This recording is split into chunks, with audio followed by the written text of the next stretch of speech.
Le départ surprise de Patrick Hachi côté coulisses. En Côte d'Ivoire, les principaux ministres ont été reconduits lors du remaniement gouvernemental, le 17 octobre. Sauf le chef du gouvernement, Patrick Hachi, évincé au profit de Robert Begré-Mambé.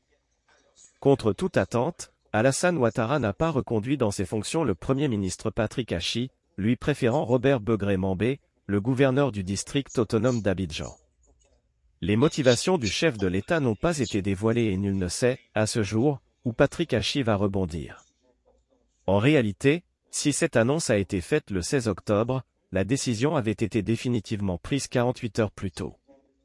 Car Alassane Ouattara est resté longuement hésitant sur l'opportunité de changer de chef de gouvernement. Relations distendues. Le président a été un temps convaincu par le vice-président Tiemoko Melie Kone, qui défendait une stabilité à la tête de l'exécutif.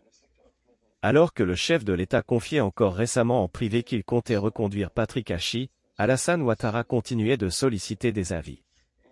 Mi-octobre, il avait ainsi reçu 2 fois en tête-à-tête Jean-Claude Brou, le gouverneur de la Banque centrale des États de l'Afrique de l'Ouest, BCEAO, afin de le consulter sur les dossiers sous-régionaux mais aussi sur ces délicates questions de politique intérieure. C'était en effet devenu un secret de polichinelle. Les relations du président avec son désormais ancien Premier ministre s'étaient distendues et ce, depuis le mois de février. Selon nos informations, Alassane Ouattara lui reprochait son immobilisme dans certains dossiers importants et, surtout, son refus d'arbitrer en cas de conflit. En coulisses, cette période a été très mal vécue par Patrick Hachi, qui estimait par ailleurs avoir été trahi par certains de ses proches.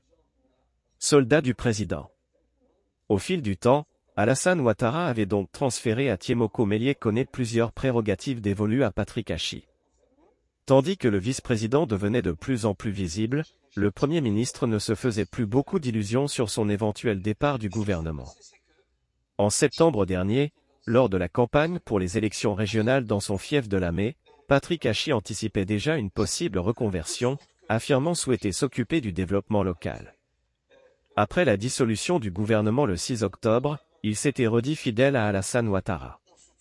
Patrick Hachi expliquait en effet à certains de ses visiteurs qu'il était un « soldat » du président et qu'il était prêt à continuer à le servir, quel que soit le poste qui lui serait attribué.